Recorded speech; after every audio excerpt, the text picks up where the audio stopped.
Huwag kang mabahala. Isang mapayapang oras sa inyong lahat, mga kababayan ko, mga kapwa kong Pilipino, wherever you may be at this time. Kumusta po sa inyong lahat? At andito naman po tayo para po pag-usapan ang mga may init na bagay na nangyayari po sa ating bayan. Yan, kahit malayo po tayo ay ganun pa rin po ang ating pagtutok sa mga pangyayaring ito na nakakaapekto po sa ating kabuhayan sa Pilipinas. At ito po ay isang pagpapakita ng ating pagmamahal para sa ating bayan. Yan po. Bago po ang lahat, kumusta po sa inyo lahat dyan? Sa atin po mga followers and subscribers po sa YouTube at Facebook. Maraming salamat po. Shoutout po pala kay Kabunyog Lenny Bungat. Yan. I think nasa abroad si Kabunyog Lenny. Maraming salamat Kabunyog Lenny sa iyong pagsuporta sa aking YouTube channel. Ganun din po sa aking Facebook page na Marong Rayman Channel. Yan po. Kumusta na rin po sa ating mga kasama sa Bunyog Party. Yan, ang partido po ng Bunyog na tatakbo po for the second time sa nalalapit pong eleksyon sa May 2025. So, suportahan po natin ang Bunyog Party List na pinangungunahan po ni Attorney Enzo Recto na sa totoong pangalan, Attorney Ricky Tumotorgo. Yan, unahin na po natin ang issue po sa, ito po isang good news. Unahin po natin pag-usapan ay ang pag-iimbestiga ng lower house o the House of Representatives na iimbestigahan na ang EJ case ni former President Rodrigo Duterte. Ito po ay isang good news para po sa lahat. Lalong-lalo na po sa mga namatayan, sa mga kababayan nating nawalan ng mga anak, kapatid, ama, dahil po sa drug war ni former President Digong. Iimbestigahan na ang EJ case ni dating Pangulong Rodrigo Duterte. Yan. So, para po sa akin maganda po ito dahil hindi lang po sa ICC dapat managot ang mga Duterte. Dapat din po talaga na managot din po sila sa ating sariling bayan. Yan nga po ang pinupush ni Senator Bam Aquino. Ako po ay masaya sapagkat may isa sa katuparan na ang pag-iimbestigasyon, although malapit na pong lumabas. Yan po ang sinasabi lagi ni former Senator Sonny Trillanes na malapit na pong lumabas ang warrant of arrest na magmumula po sa ICC.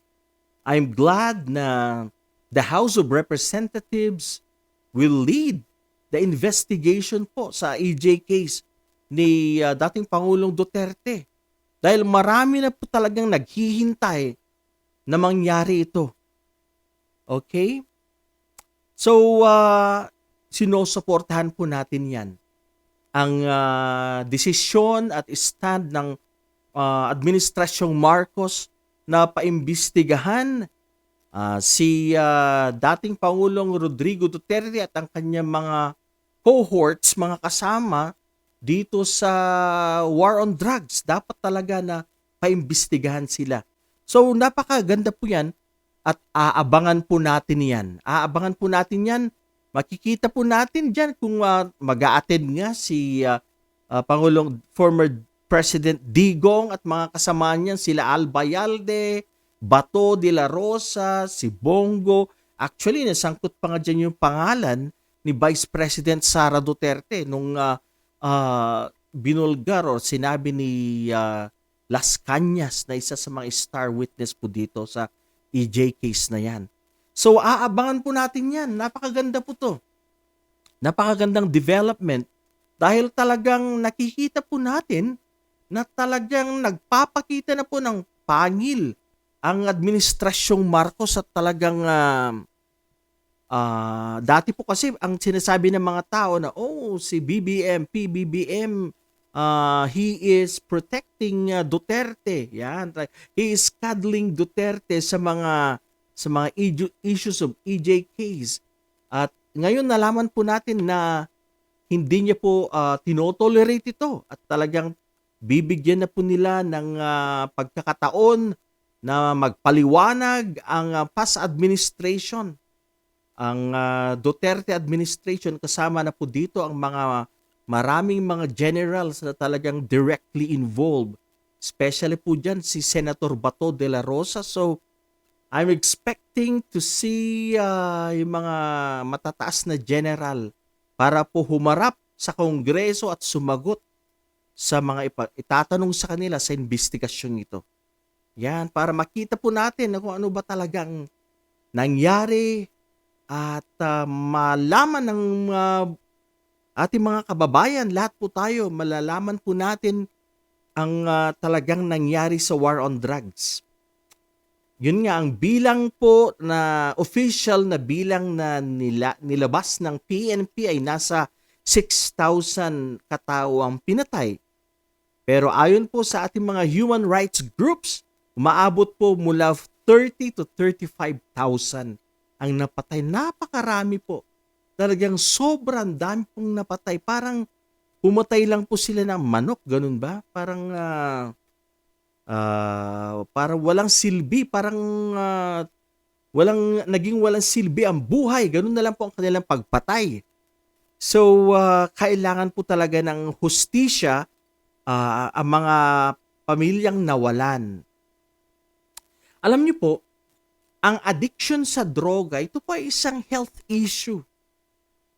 Kaya mukhang hindi yata tama. Mukhang hindi tama ang talagang approach ng Duterte administration dahil ginamit nila ang pagtakot at pagpaslang sa mga users.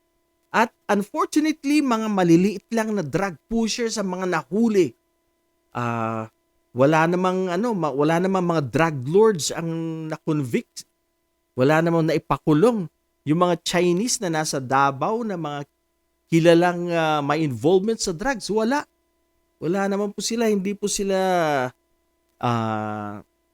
nahuli or hindi po sila nakasuhan, and they're still living freely. So napaka-unfair talaga, napaka-unfair.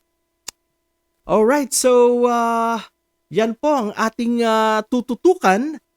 Tukan po natin dyan dahil I'm not sure kung kailan magsisimula ang hearing sa lower house or sa the House of Representatives. At bumili pa po kayo ng maraming popcorn at atin pong panuurin ang sigurado pong madrama na naman ito. At hinihintay po ng lahat.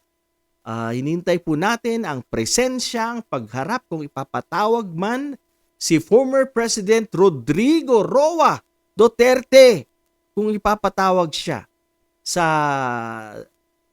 lower house. At malalaman po natin ang kanyang reaksyon kung hindi din siya sisipot kagaya ni Pastor Borloloy or Pastor Kibuloy na hanggang ngayon ay nagtatago pa rin. So, hanggang ngayon po, si Pastor Borloloy ay patuloy pa rin po sa pagtatago. Hindi ko alam kung ano na ang nangyayari, kung napakahina po yata ng PNP natin. Ang laki-laki po ng kanilang intelligence funds, pero hanggang ngayon, hindi natin alam kung itong si Kibuloy ba ay talagang kinukup-kup at alam ng PNP Davao or what. Hindi po natin alam yan. Kaya napakabulok po talaga ang ating hustisya sa Pilipinas. Itong mga kasong ito, dapat yung kay Kibuloy, dapat hindi yan tinotolerate, hindi yan binibigyan ng special treatment. Dapat huliin yan. Sa lalong madaling panahon, ang tagal na, pati yung issue po ni Bantag. kay Copper Silapit. Hanggang ngayon wala pa rin. So, we cross fingers na sana naman mahuli na yang si Bantag, mahuli na yang si Kibuloy. At atin pong pakahihintayin ang hearing sa the House of Representatives para po pag-usapan ang drug war, ang EJ case ni dating Pangulong Rodrigo Roa Duterte. So yan lang po muna ngayon at sana po ipatuloy po kayo sa panonood sa aking mga videos and pagla-live. Sana po isuportahan po natin si Manong Rayban at meron po ako isang bagong gawa na YouTube channel ngayon. It's very small. Ang Para sa Vian Channel. Yan po ang pangalan ng aking isang channel, Para sa Vian Channel. Sana po isuportahan niyo po si Manong Rayban. Tayo po ay nagsisimula pa lamang sa ganitong pagbibigay ng mga talakayan at pagbibigay ng reaksyon, opinyon. Sana po isuportahan niyo po ako at marami pong salamat. Shout out again sa aking mga followers and subscribers. Mag-ingat po kayo lagi at mabuhay ang Pilipinas. Paalam po. Liwanag ang mananaig at hindi ko may papangakuang kulay rosas na